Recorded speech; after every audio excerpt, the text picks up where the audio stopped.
We are so glad you could make our time to join us on today's episode of Tax Matters. My name is Olumuyiwa Matuluko.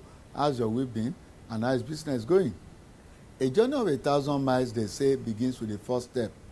Whether you are running a family or you are running a business or you are embarking on a journey, you must plan. You must lay the building blocks. And that's exactly what the Federal Inland Revenue Service did from Monday the 26th to Tuesday the 27th of January 2015 in Abuja. Top brass of the service gathered together under one roof to look back on 2014 and strategize for 2015, especially against the backdrop of the dwindling prices of crude petroleum on the international market and the fact that wherever you look, you are going to think about taxation. The FIRS, the tax collectors, have become very important to all of us. That is what this episode of Tax Matters is all about. Alhaja Quinsley Segosime, the coordinating director, Direct Report Group at the Federal Revenue Service, that group that coordinates all the departments that report directly to the executive chairman, set the tone for the retreat in this way. This event provides a platform for us to review our past performances as well as set strategies for achieving the target for the new year. The challenges this year are numerous. An election year, dwindling oil prices. The expectations are high, and we cannot afford to relent in our efforts. We just have to think outside the box and, of course, look at creative ways of achieving our set targets. The attention of FIRS as a major source for funding government expenditure by government and other stakeholders calls for concerted and creative approach for improving our tax administration as well as our targets. The theme for this year is enhancing compliance activities in the face of dwindling oil prices, which underscores the focus of the service towards improving compliance and prompt collection of taxes. Our deliberations, discussions, and outcome will prefer practical steps and actions, plans for achieving our goals. I look forward to active participation of all and, of course, in-depth deliberations here. In his keynote address, the acting executive chairman, Alhaji Kabiru Mashi, looked at the achievements of the FIRS in recent past. Over the last few years, we have done well as an organization in reforming our processes, automating our operations, and improving our collection performance, among others. 2015, however, presents a different type of challenge to us as an organization. We are all aware that crude oil prices have fallen drastically from $110 per barrel in June 2014 to the current price of less than $50 per barrel. This situation not only affects our collection from petroleum profits tax, but also puts more pressure on us to improve non-oil collection, as the federal government will depend on tax revenue to make up the shortfall in revenue. It is against this background that we adopted the theme, enhancing compliance activities in the face of dwindling oil prices, for this year's corporate plan retreat. At the onset of the free fall in the price of crude petroleum on the international market, the Federal Minister of Finance and Coordinating Minister of the Economy held a press conference on a Sunday at which she announced the possibility of the introduction of what she called luxury taxes. Alhaji Kabiru Mashi also alluded to this in his keynote address. some of the surcharges that are to be introduced this year, private jets. This will include the imposition of the following surcharges: an import surcharge of 10% on new private jets imported into the country to be collected by Nigerian Customs Service, a departure surcharge on all private jets, $750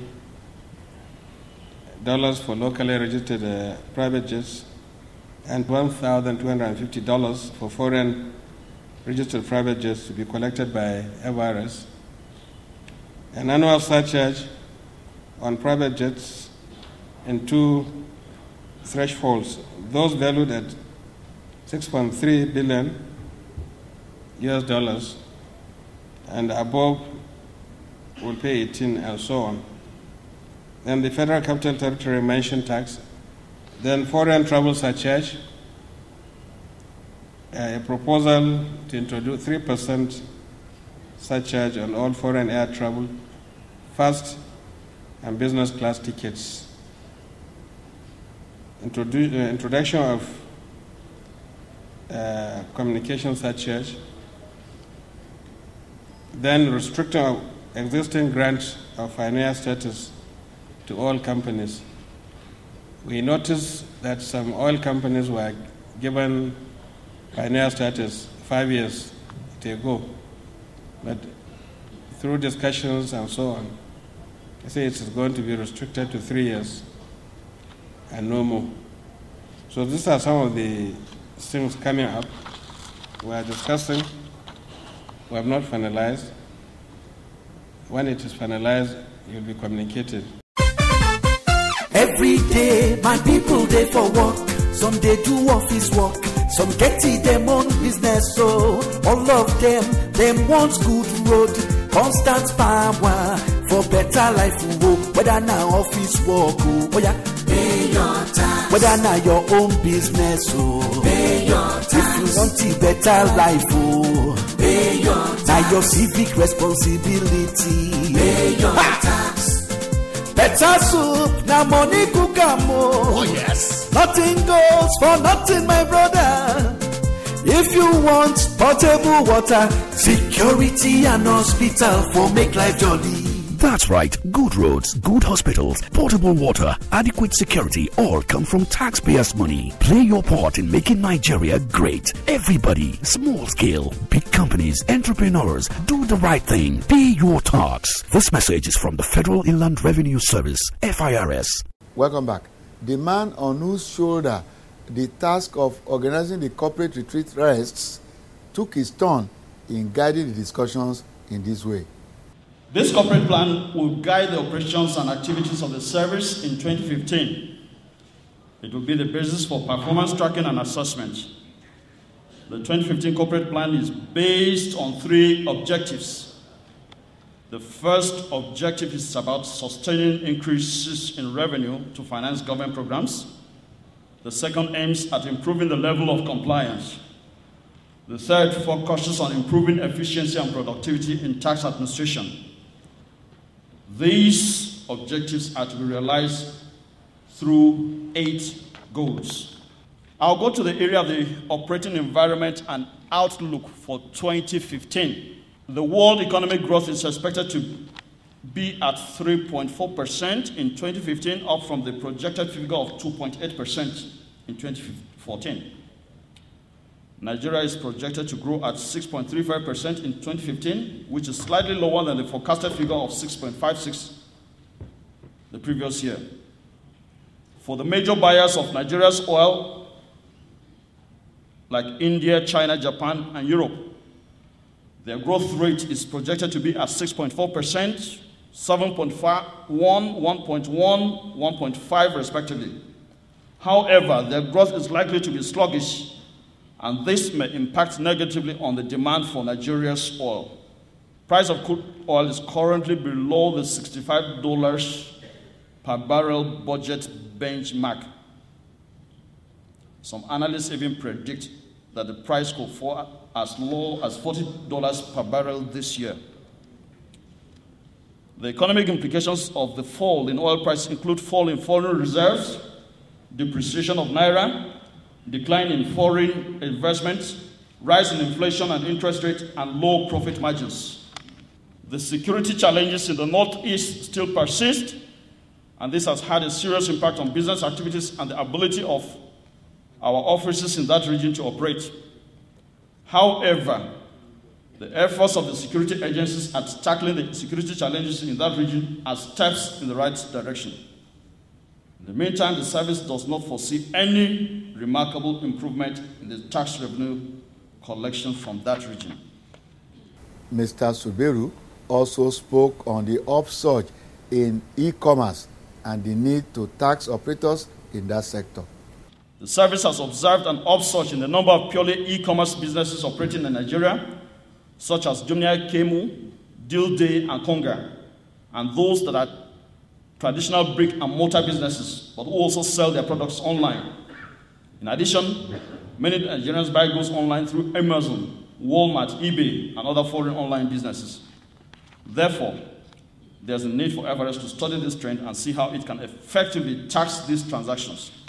Mr. Zuberu thereafter proceeded to map out the goals for 2015. Mr. Okoyemi Agbaje, a policy and management consultant, delivered a paper on Nigeria macroeconomic and revenue outlook for 2015. Excerpts. Oil prices for the last 3 years have actually been held up by geopolitical factors. So Nigeria actually enjoyed 3 years or 2.5 years of grace, in which it was clear, and all the analysis showed it, that if you looked purely at supply-demand dynamics, oil prices would fall.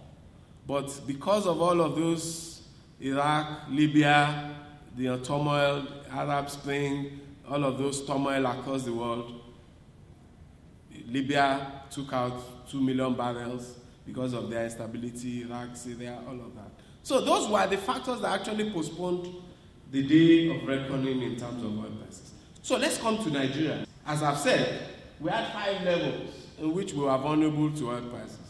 So first of all, our reserves are exclusively funded from sale of crude oil. Of course, because of the reserves, therefore the currency, because it's the reserves that support the currency and determine the exchange rate. And then, of course, in our case, it was not just reserve, but it's also the source of government revenue, because that's where our sole exports come from, and that's what feeds budgets. Because of our structure of consumption, both in terms of retail consumption and business consumption, our inputs are significantly imported. So we pay for foreign education, we pay for foreign cars, we pay for foreign raw materials for business, and we consume imported goods, we take foreign holidays, we do everything foreign. We wear foreign shoes and suits and ties and microphones and everything, and even books and iPads and everything. Therefore, a devaluation of our currency results in domestic inflation because we import everything. And finally, our consumption is tied to government budgets, which means if oil impairs government budgets, it immediately shows in consumption and demand for goods and services. Global growth has, like I said, been tepid, moderate. Europe may go back into recession, indeed, in 2015. Greece has upset the apple carts again yesterday, voting against austerity. The euro is in trouble. Russia is in trouble. Russia will do a recession of 2.8% or so in 2015. And it's a big European economy. The Europeans and the Americans are punishing Russia for political issues, for Syria and Crimea and Ukraine. But they're inflicting pain on themselves as well, because they're all suffering as the consequences of sanctions on Russia. US is doing well. There's something that is common under fiscal policy. If you look at either the continuity scenario or the change scenario, expansion of tax enforcement. So just like in the UK, there will be God and there will be taxes. in Nigeria going forward, whatever happens. Because it seems, of course, the other thing that is also common is that there will be public-private partnerships.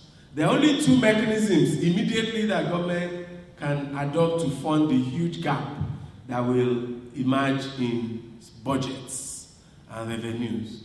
It's to leverage PPPs. I will show the budget figures, and you see that there's a 1 trillion naira gap in capital expenditure, which can only be filled by those two things: public-private partnerships and taxes. So the era of taxes is here. Of course, deficits will rise, government debt may rise, but clearly the era of taxes is here. At the end of day one, participants broke into syndicate groups to consider the various submissions and papers and to make inputs into the FIRS corporate plan for 2015. The various groups presented their reports. The group agreed and adopted the Objective 1, being inspiring and central to our core activities. However, we look at Goal 1 and Goal 2, and we amended it as follows. Goal 1, the group modified the goal by removing the word annually. It will now read as follows: surpassing government-approved revenue collection estimate by at least 10%. Why do we do this? We look at it that target is already given, and what we are looking for is just to increase that target by 10%. Goal 2, we modified this Goal 2, achieve a ratio of non-oil revenue to oil revenue of at least 60 to 40%. How do we arrive at this? The 2014 national collection target of non-oil revenue of 2.6 trillion out of 4.715 trillion was reviewed. Non-oil was 47.9% of total revenue, while the percentage of oil was 52.1%. Considering the challenges in the oil industry, the group believes that 60% is inspiring and achievable with the total commitment of all of us sitting down here and in our various offices. The objective that we considered was Objective 2, which is to improve the level of compliance. And under this objective, we have two goals: goal number 3 and goal number 4. The way we restructure goal number 3 is to reduce the gaps between CAC and FIRS register by at least 10%. Then the other goal 4, we said we should achieve at least 60% of filing compliance. Our group was mandated to look at Goal 5 and Goal 6, which happened to cut across two objectives, which are Objective 2 and Objective 3. We started by looking at Objective 2, where our first goal falls into. And Objective 2 says, improve the level of compliance.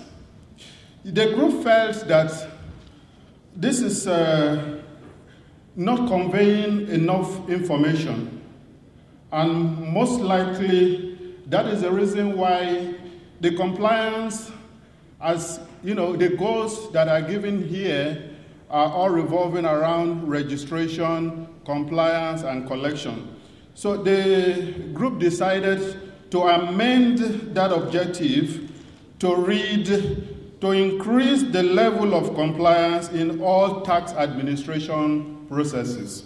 We looked at Goal 5. We unanimously agreed that we should raise that level to 50%. We also suggested a new goal to be added to that. And that new goal is that we are mindful of the fact that most of the areas that are arising, if not all, are from the administrative assessments that are raised. And if we have to reduce areas, they say prevention is better than cure, then we should attempt as much as possible to prevent it from happening, and that is by ensuring that we collect as much as we can from the assessments that are raised within the year. And that is why the group is making the recommendation that 75% of the current year's administrative assessment is made within the year. Objective 3, which is to improve efficiency and productivity in tax collection, was adopted as it is considered timely and in line with the objective of this retreat. Then goal 7, which is to enhance staff capacity and welfare to ensure maximum productivity. The word maximum was only replaced with optimum. In his closing remarks, the acting executive chairman spoke about plans to simplify tax laws. There is also the need to ensure the conclusion of the simplification of the tax laws in plain English early before the end of the second quarter of 2015. Tax Matters spoke to Alhaji Mashi on the sidelines of the two-day retreat. Now, in your address, you looked at the performance of the service in 2014. Would you like to give us a summary of how the service, how the FIRS fared in 2014? Yes, in my address, I did mention how we performed in 2014. And I'm happy to say we performed very well, because we were given a target of 4.086 trillion, and we were able to achieve 4.7 trillion. So we have exceeded the target by 656 billion naira, oil and non-oil. Non-oil, we exceeded the target by over 101 billion naira. But yes, we did well. But then we have to plan ahead for this year, because we have been given a target of 4.3 trillion naira. And knowing fully well that there are issues with the oil, election, and so on and so forth, we have to start planning early to see how we can collect and even exceed the target, which we have been doing for the last 3 consecutive years. And that's why we're here today. So against the background of those risks, those challenges, dwindling oil prices, the fact that it's an election year, even the dwindling oil price, like you rightly pointed out yourself in your speech, will also have an effect on how businesses fare in 2015. Do you think you are poised to surmount these problems and deliver on your mandate? Well, I'm sure we can do it. We can even do it better. And luckily enough, you have been part of the meeting. You have heard the ideas, the discussions, and frank and open discussions for way forward. And by the time we finish the meeting the next 2 days, we'll be able to come out and map out strategies on what to do, so that together we perform to the expectation of government. We join millions of Nigerians in wishing the FIRS the best of luck. They need it, because every eye is on them now to deliver, to give government the much needed revenue. It is our prayer that your businesses will grow and that you will be able to pay your taxes as and when due, so that at the end of the day, we can all have cause to thank the men and women in the FIRS. We thank you most sincerely for watching. We ask you to join us next week, same station, same day of the week, same time of the day, for a fresh episode of Tax Matters. Have a blessed week ahead.